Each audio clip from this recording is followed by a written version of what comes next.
Welcome back, everyone, to another episode 6, that is, of Life of a Single Mom with Brittney. and Creasha. Please like this episode and every other episode. Subscribe, share, and follow us. Help us expand. Yeah, you guys, y'all gotta support this is some real stuff right here. Like, we two single moms up and coming, we work, we doing this on the side. You can't help but want to support that. Make sure you guys go check us out on all our social media platforms. We're on Instagram, Facebook, TikTok. We got YouTube popping, Spotify. Just got us on Patreon too.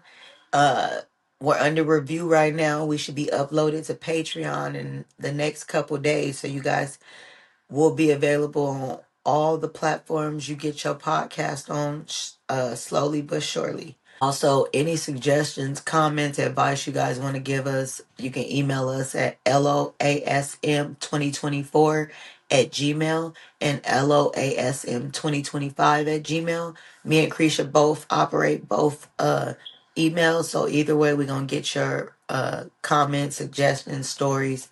So we were doing a giveaway for new subscribers. You have to be following all our social media pages and listen to and commented on at least one of our Spotify episodes, and we'll randomly select a comment, and that'll be excuse me, that'll be our winner. Nobody went to Spotify yet, so it looks like we're gonna have to extend the giveaway till next Tuesday.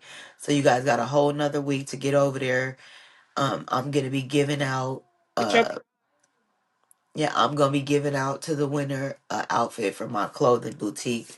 We have different two-piece sets, dresses, uh business suits, different things like that, swimsuits, things like that. So you guys head over there, leave us a comment on Spotify, let us know you listening. I know we all live busy lives. You can listen to it on your way to work, on your way home from work, while you cooking, while you cleaning, while you taking a bath. Just let it play in the background so you can support us. For this episode, I'm going to take it back a little bit to my childhood. I'm the oldest of six, and I grew up in Los Angeles till I was about 7, and then my mom moved us to the Inland Empire. My mom was addicted to crack for all my life. I don't even remember her ever working. And we were on Section 8. We had food stamps. My mom was on welfare. And I remember even at one point, we actually lost the Section 8 and we lived in a hotel for like a year and a half. And that was pretty much our life. We lived in homeless shelters where we would have to leave at 5 a.m. We couldn't come back till 5 p.m. We would have to be at the park in freezing weather, and we would be at the mercy of strangers to feed us and stuff like that. Uh, my mom had days where, she was a mother where she cooked and stuff like that, but she wasn't the type of mother to like spend time with us and tell us she loved us and do activities and take us to the park. She never did anything like that. Uh, my mom's been with my stepdad since I was about 7. The funny thing is they met in rehab. I don't know how that works, but that's where she met him. And uh a lot of times we were left on our own. We had to feed ourselves, and we would go beg for money for food. We would go to the store and steal food. I know I have a brother that's a year younger than me. We would go to the grocery store and get bags in the front of the store, and then take the basket, go put meats and stuff in there and bag the meats and stuff up inside of the bags and push the basket out.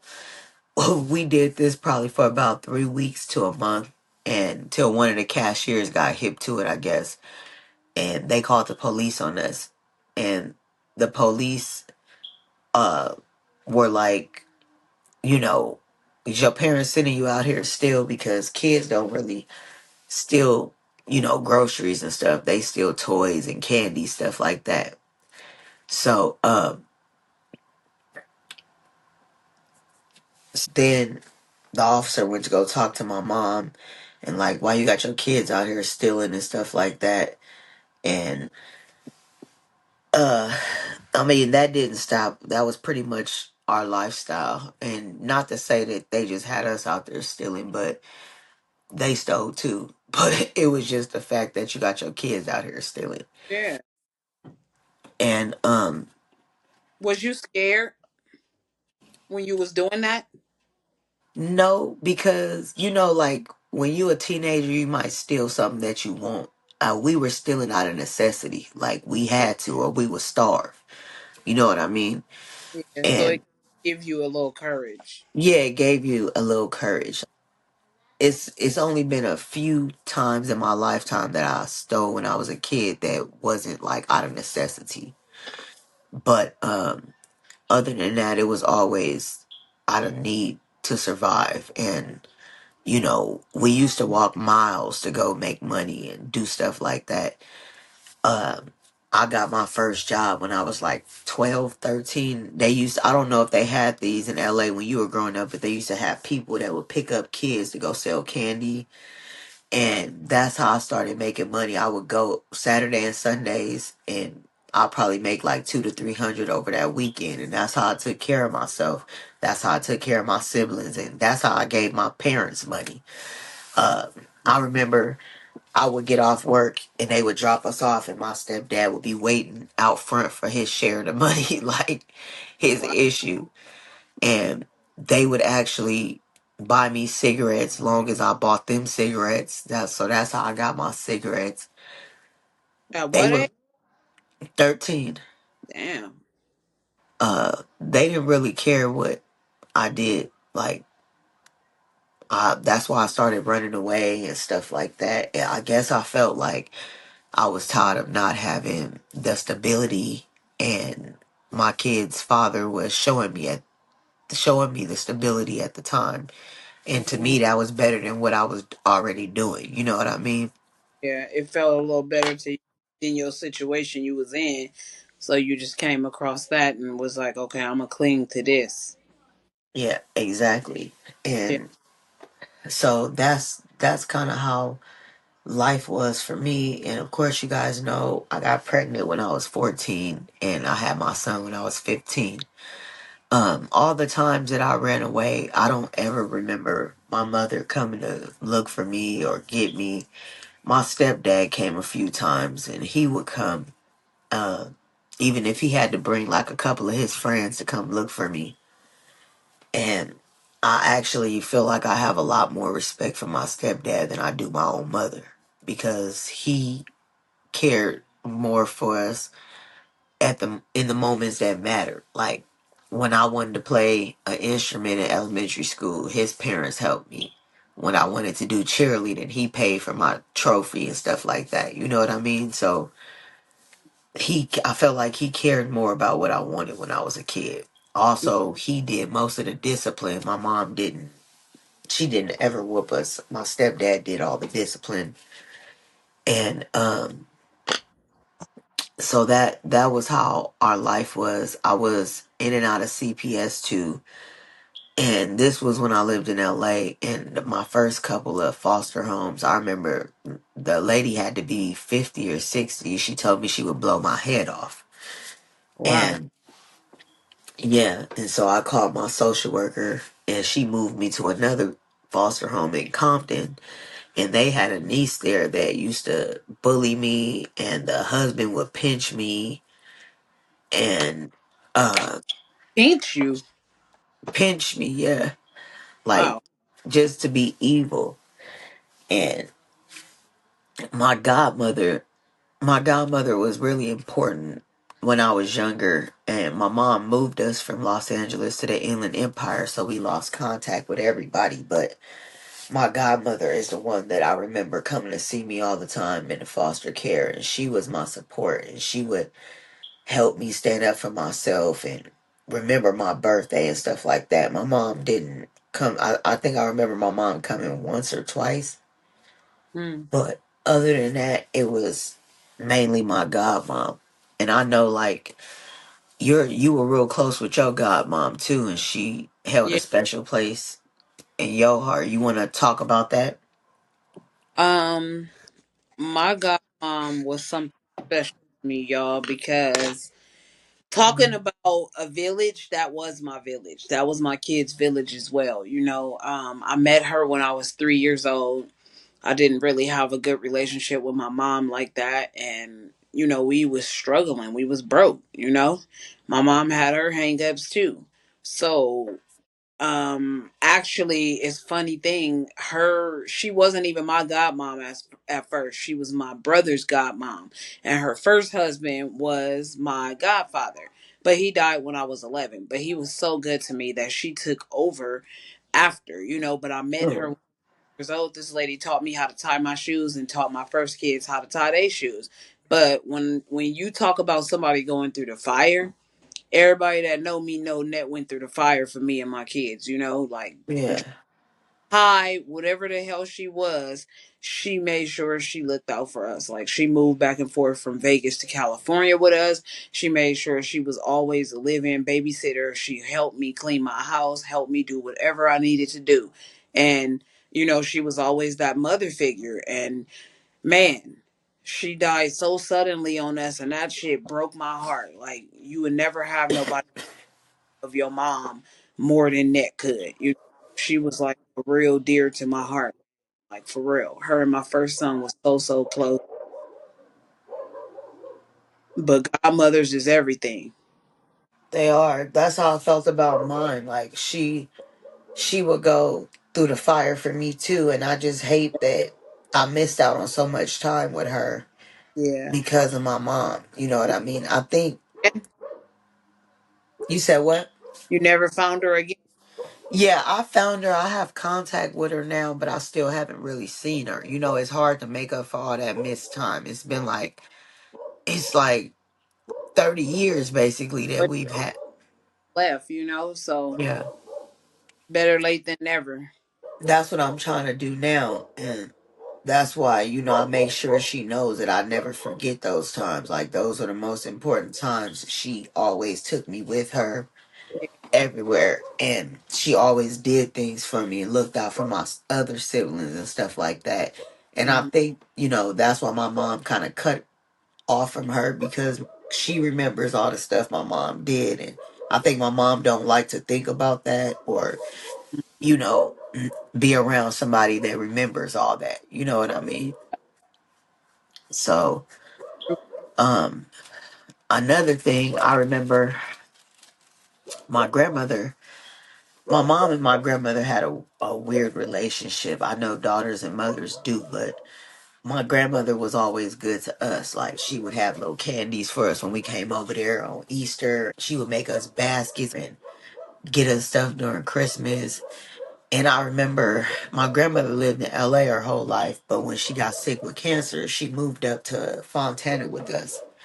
And I remember my mom like struggled with taking care of her and the stuff that she had to do. So I Mhm. remember she stayed with us for a couple weeks and one day I came home from school and my grandmother was gone. My mom said she had put her in a home. About a week later she died. And I remember I came home from school and my mom told me like, "Oh, your grandmother died." And that was it. Like I was so mad at my mom because for one, you put your mother in a home and we didn't get to spend the last moments of her life with her and she died alone, not with her family, you know what I mean? Yeah. And on top of that, my mom did get her ashes, but she lost her ashes not too Oh, long after that. Yeah, so how? I have no idea. I think she lost them in storage or something. She couldn't pay the storage and they took them, or Man.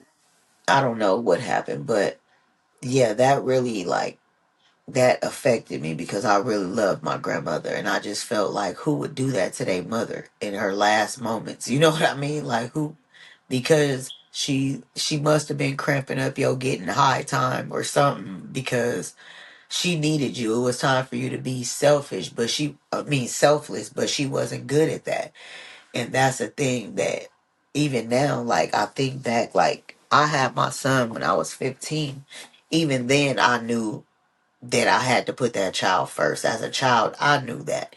And it's like, you had me when you was 25. You don't know by 35 that you're supposed to be a mother, or even 40. Like, Right. it just, I'll never have sympathy for her for that. Like, we've all dabbled a little here and there and stuff, but we don't put that stuff before our kids. Most of us don't. You know what I mean? I try to understand, because I know addiction is a crazy thing, but at the same time, it's a choice. You I know? think it depends on who you are, though. Yeah. Well, tell me a little bit about that. Well, it just depends on who you are. Because, like I said, my godmom was a drug head, and she, she was the nicest person in the world, and she would help anybody, and she had a clean house. It's not every crackhead keeps a clean house, but Yeah. she paid her bills and she made sure everything was in order, and she wasn't a selfish person at all. She would give you the hat off her shoulder, I mean off her head, period, point blank, no questions asked. She shared with me no matter what. So not everybody is that way versus my, you know aunties or my mom. They was mean as heck. It Yeah. just be different. Yep. That's my mom kept a clean house too. That's one thing I'll say. And yeah, so that's just, I had a tumultuous childhood, and I know oftentimes I feel like, I know we talked about this before as far as being born into the struggle. Like, you constantly fighting to get out. Books, Yeah. girl. You constantly trying to get out of your situation, and it's not for lack of trying. Like, we've worked our whole life. I've tried different businesses. You've tried different businesses. Like, it's like you can't catch a break. Even now, like with this podcast, this is something else we trying. Like, it's not for lack of trying. You know what I'm saying? And I just feel like, man, when is it gonna be my time? When is it gonna be our time? You know what I mean? And It's I not our, know it's God's timing. that's what I was just about to say. This leads into what I was gonna say about my struggle with my faith. Um, just even with what I told you guys about my childhood, I often beg God to take me to a different home, to give me different parents, to even take me out of this world. It was so bad at times. But, and I couldn't understand why God let things happen to innocent children or innocent people. And I struggled with that throughout my whole life. And I know when I talk to you or to Auntie, we talk about this, like, and I was a negative Nancy, as far as I didn't want to hear nothing about God, Mm. nothing, for like the last few years, because I had a lot of other stuff happen too, and it's really been breaking down my faith, like, barrier by barrier, into where it's nothing. Mm-hmm. And now I'm back on the path to, try to restore my faith and actually do the work and follow his word, and uh live more like him. But at the same time, I struggle every day. Like I was just telling you the other day, I think I told my auntie too, that I'm starting to get discouraged already. And I know she said that the devil's busy. You know what I mean? He wants me to be discouraged and stuff like that. And that is true. But it's hard, like when you giving your all and you doing so much and you trying to be better and make better for you and your family, and you can't get nowhere. So often that takes a toll on your faith. And I think when I was growing up Muslim, we prayed a lot. We went to the mosque. My grandparents are Muslim, so my parents are Muslim. And so back then, I didn't understand the significance of Islam, and I didn't get the full benefits of it. And I went to a few Christian churches when I was in foster care, and I raised my kids LDS. which is Mormon if people are not familiar with that. But so I've been in and out of different religions, and all of them, I still never really did the work and really, found my path. So I'm almost 40, and I'm just now trying to, I haven't even read the Bible all the way through, and I'm almost 40. You know what I mean? So that's something else. And I know when bad stuff is happening to us, we may feel, even when it's the worst stuff, we feel like, oh, like, man, we getting the worst of it. But I know my auntie always reminds me that somebody somewhere is going through something worse than you. And even though in your situation, in the thick of it, you feel like it's the worst. No, nobody could be going through the worst than what you going through. But it is people out there going through worse. And sometimes I think we forget to be grateful for the little stuff that we have, the stuff that we have every day that's so easily accessible, that we don't even thank him for that. We don't appreciate that and count that as a blessing because it's so little, and so we're so accustomed to it already. And I think that's very important.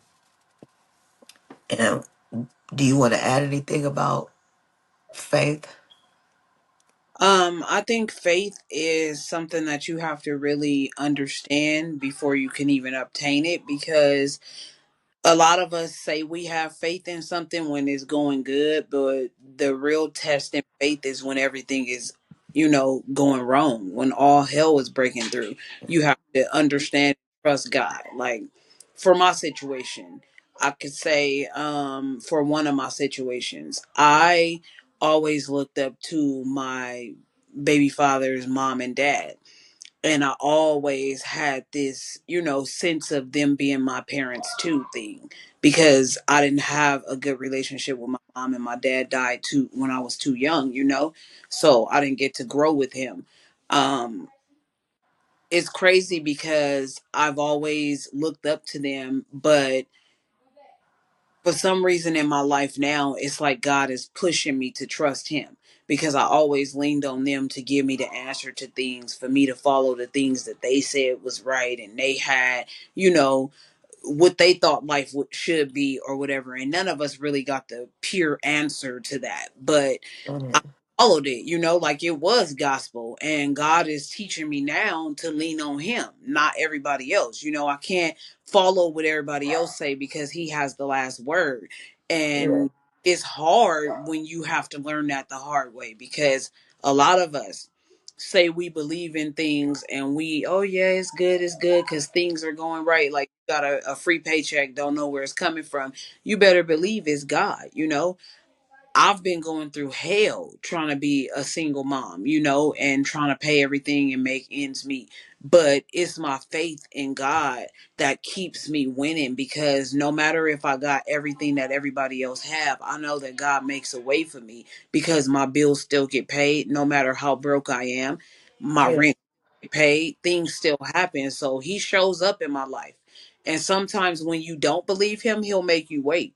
He'll make you wait, so you'll be in a situation to where you cannot do nothing but give him his props, because nobody else could have did it for you but him. You know what I'm saying? Mhm. And I've been in numerous situations like that. So that's why I know about faith. Yeah, and I know for you a lot more deep into your journey, and you have more faith than me, and you always telling me, that I need to, trust him. And it's like, uh I guess I feel like at this point, you tried everything else, now it's time to try Jesus. You know what I mean? Like, you put your trust in men, other people, you gotta try, because he ain't gonna forsake you. You know what I mean? Yeah. I'm gonna tell you a story. And I'll definitely get into deep details about this journey that I took in my life a little bit down the line.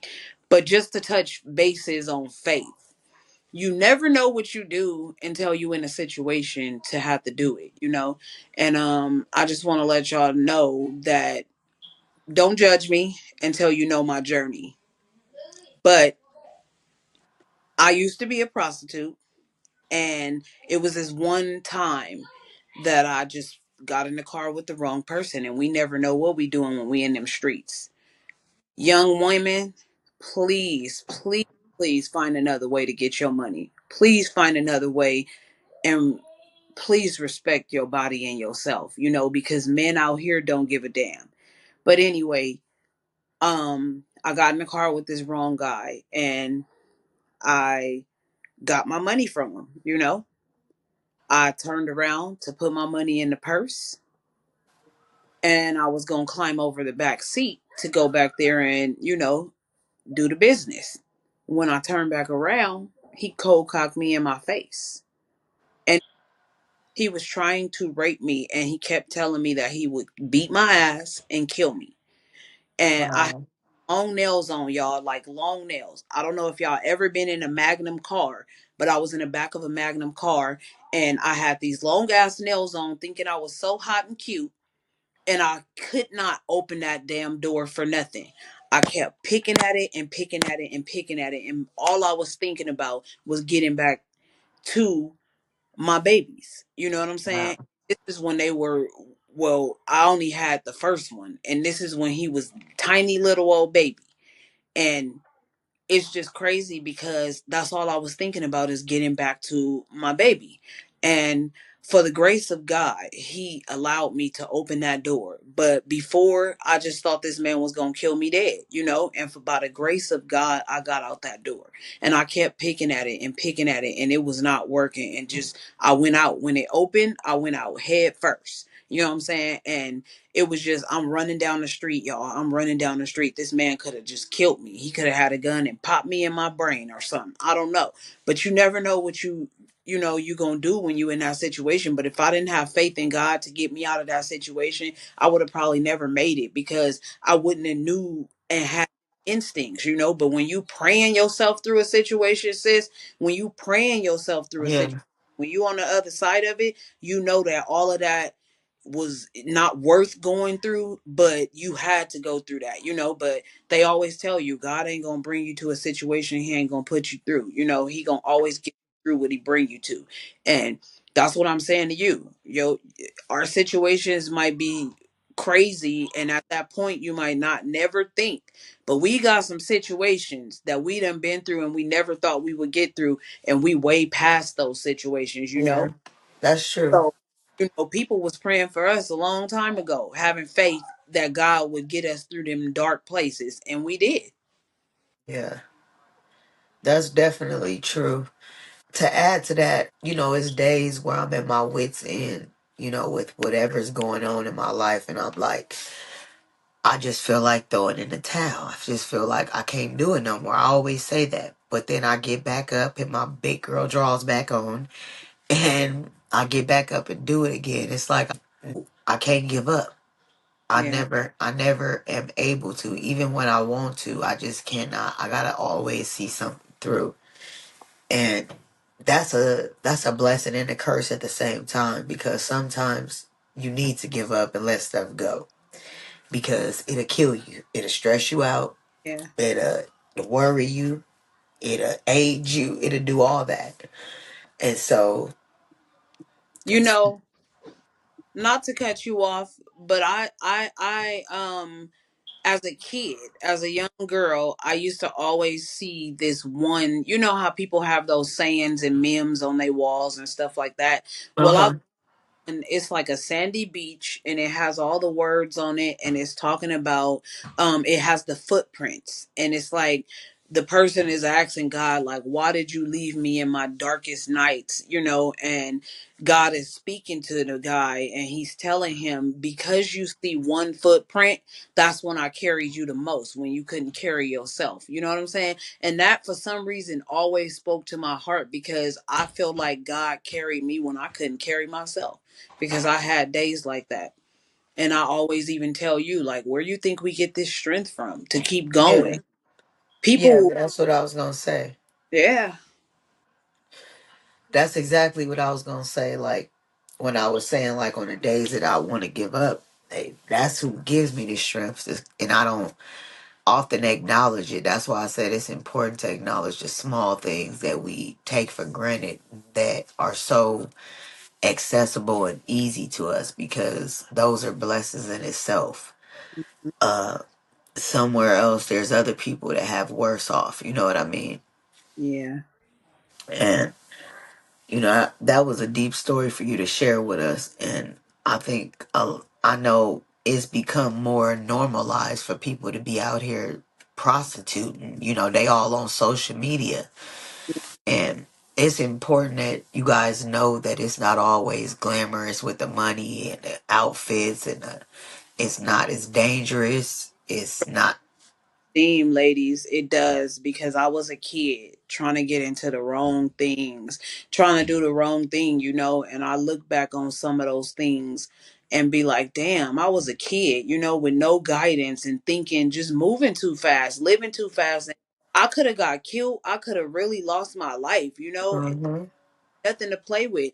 And people like, all these new rappers and all these new people on like, they music might sound good to us because we understand what they saying and we want to shake our asses and we want to be popping and shit. But what they teaching these little girls to do, and the messages they sending about you not respecting your body and thinking you got to shake your ass to get money out of a man. And no, you need to be teaching these women how to respect themselves and how to Yep.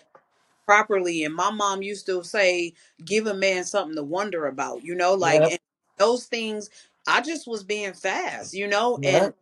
prayed my way through those days though. Like, I asked God to change my path. I asked him to remove the people that was around me that was enticing me to do these things, because I mean, I'm from South Central LA. I kicked it with gangbangers and thugs. I didn't give a Yeah. damn. Sold drugs until I had my son, so I was into a lot of stuff, and I just thank God every day for him keeping me when I couldn't keep myself, because I'm old enough now to understand.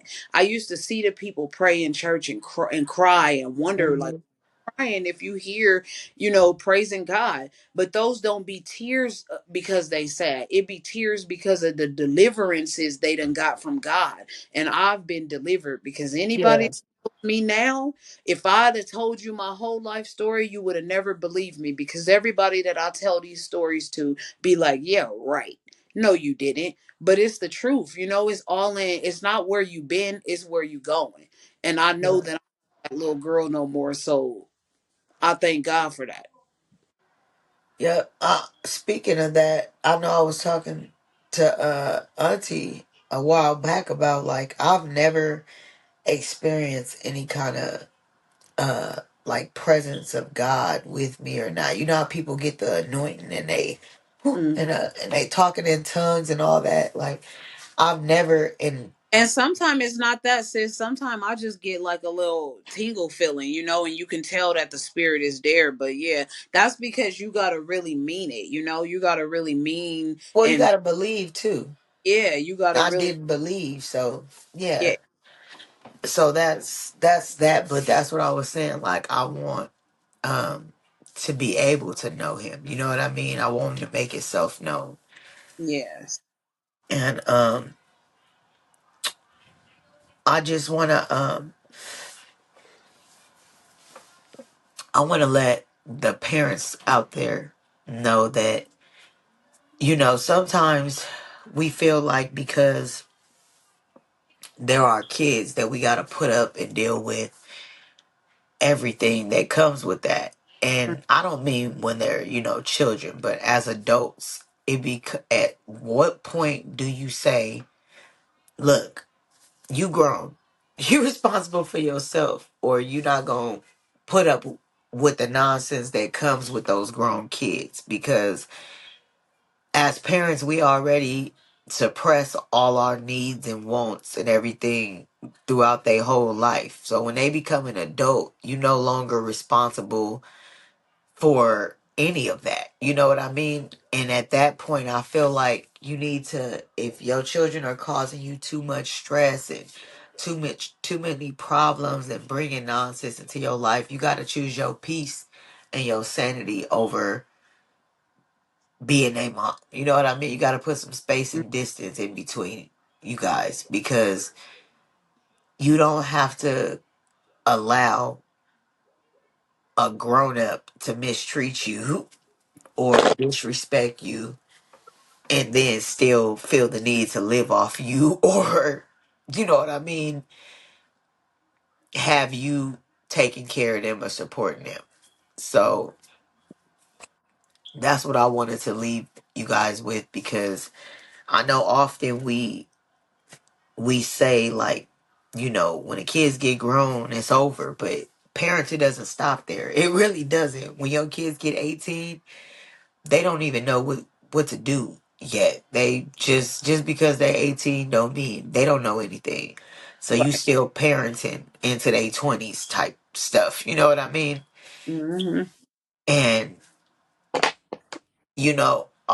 often, you know, I think for me, my kids, I think they take for granted that they do have a mother that they can lean on, even as an adult. And for me, I didn't have a mother to lean on. I didn't have any family to lean on. You know what I mean? I've been on my own since I was 15, raising children. And Right. I didn't have anybody to take me in or care for my children or do anything. And I think that's kind of because the world was so cruel to me. I kind of feel like that's what made me not have sympathy for other people often. You know what I mean? Because I felt like, well, no one did it for me or no one cared about me. You know what I mean? Yeah. And I'm trying to be better now, especially for our community. I want to help more. I want to do more. Even the smallest stuff, I may not have it to, always be financial, but I can offer, my wisdom, my knowledge, my guidance, small things. I can, show somebody how to do hair, how to do, anything that's going to help somebody in our community, because we often are always at odds with each other, and we need to learn to support each other and rally around. If you stop judging, you know what I'm saying, your neighbors and people you see if they need help, talk to them. You know what I'm saying? You never know what somebody is going through, and that's a part of, you know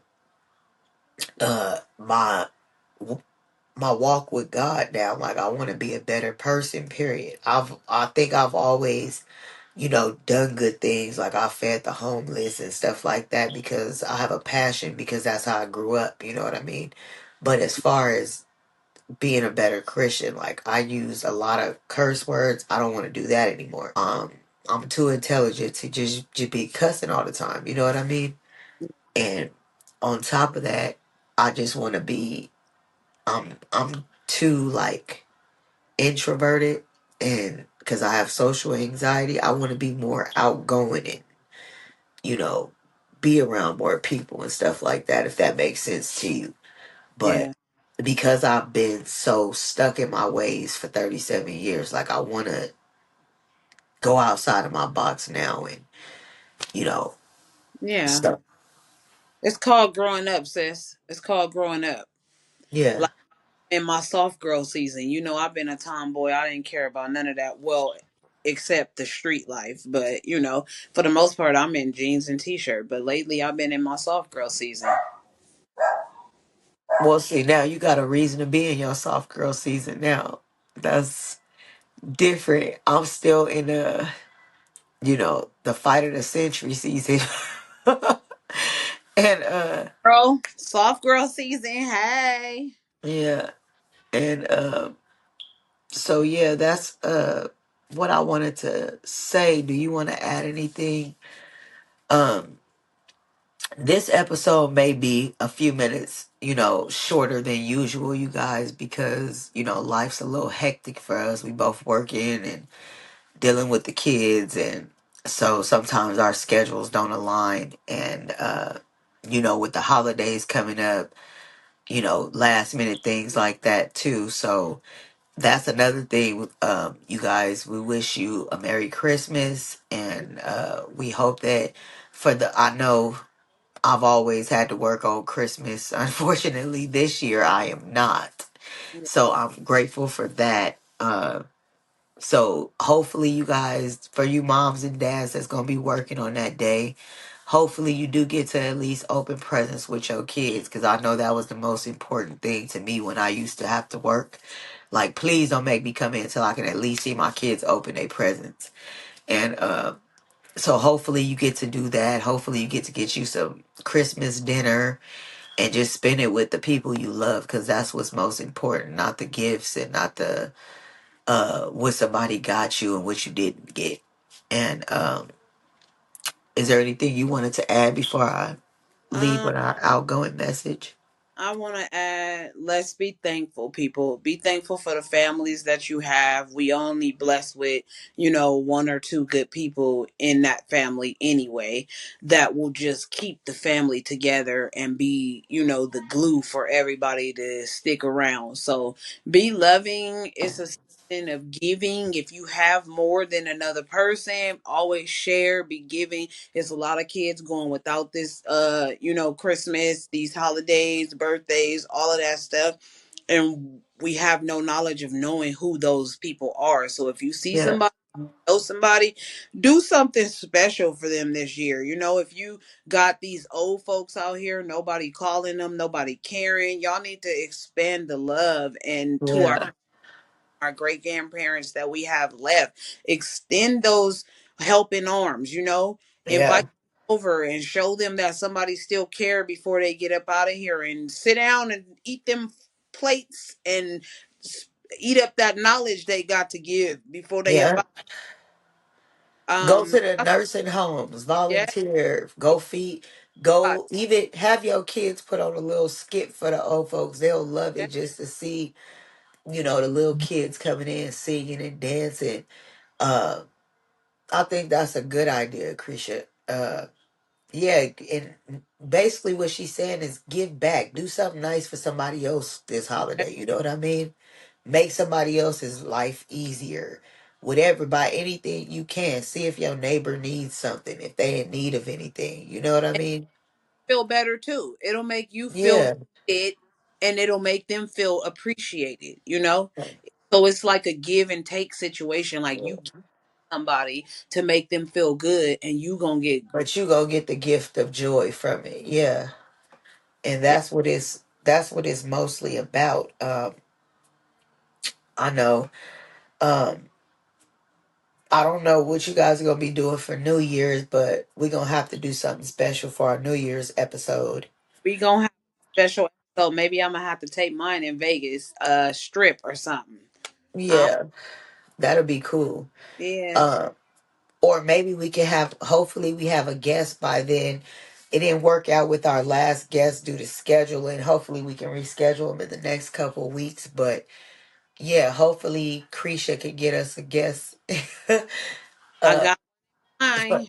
for the next episode or the next episode after that. But yeah, we want to start bringing even you guys. That's what I'm saying. Write us, email us, comment. If you want to be a guest, let us know. We'll send you an invite. You can join live. You can access whatever you want. You can tell the people if a a black owned business, send us your info. We'll shout it out so we can support. You know what I mean?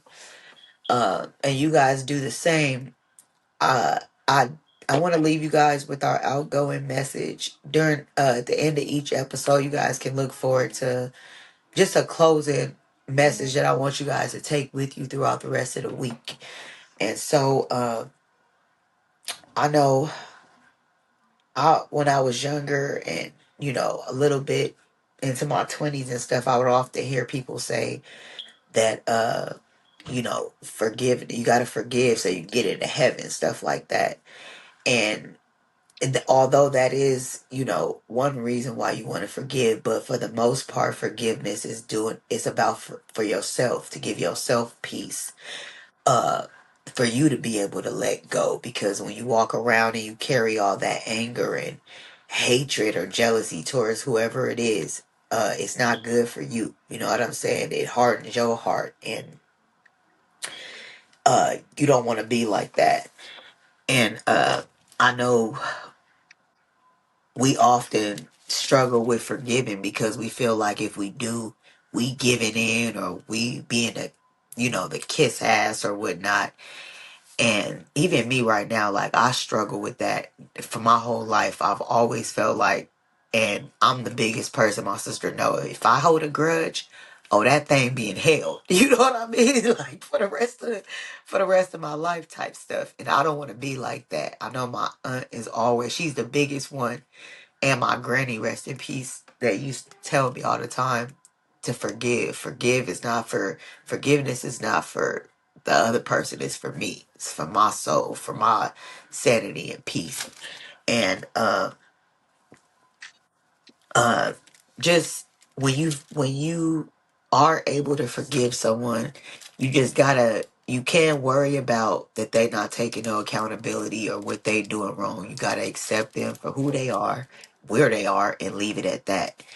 And I want you guys to know that just because you forgive somebody, that doesn't mean you got to invite them into your space and allow them to invade your sanity and your peace. Just because you forgive them, you can still keep them at a distance. You know what I'm saying? You got to protect. Move Yeah. on. Yeah. You don't have to, like I said, the forgiveness is for you. So you let go of that. You don't have to think about it. It doesn't weigh on you. But at the end of the day, that don't mean we got to be friends or anything like that. And so I want people to understand the importance of forgiveness. And because I've been doing a lot of reflecting now, and even now it's stuff that I did, that I'm looking back like, dang, I need to ask for forgiveness for that. It's 20 years ago. You know what I mean? Like, I know I was telling my brother, like, because he still has a relationship with my mother, and I was like, can you tell mom, like, I apologize for all the days that I ran away, that she may have worried, if she did worry, you know what I mean? Just because I know what it's like now. I know what it's like to have your child run away and you have to worry and, Yeah. you be upset. So, and my brother told me, like, hey, you can call her, you can tell her, I don't want to have a relationship with her, but I can be accountable for what I did, and I can ask for forgiveness, not for her, but for me. You know what I mean?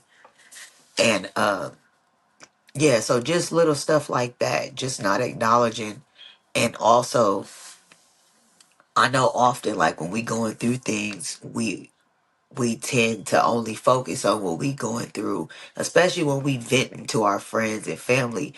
But always be mindful that even though you going through your stuff, they might be going through something too. So ask your friends and family, hey, how you doing? Take a breath, let them say something. You know what I mean? Ask them how they doing, because they might be going through some crazy stuff too, and you monopolizing the whole conversation, talk about, what's going on with you. Yeah, so that's just what I want to leave you guys with.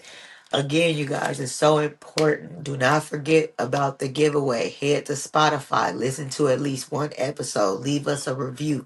I told y'all, take a bath, play that episode in the background, cook your kids dinner, have Yeah. that episode in the background, take a shower. When you cleaning up the house, when you doing laundry, play the episode and email us, you guys, some suggestions, story. Even if you want to give us advice, we're working mothers, so we don't have a lot of experience on the editing and stuff like that. So if you guys got any advice for us, you want to give us some suggestions, let us know. Feel free to email us at loasm2024 at gmail, or loasm2025 at gmail. Follow us on TikTok, Instagram, Facebook, and subscribe to our YouTube channel, you guys. And as always, do your best to stay less stressed and more blessed while you deal with the struggles of life of a single mom. We'll see you guys next time.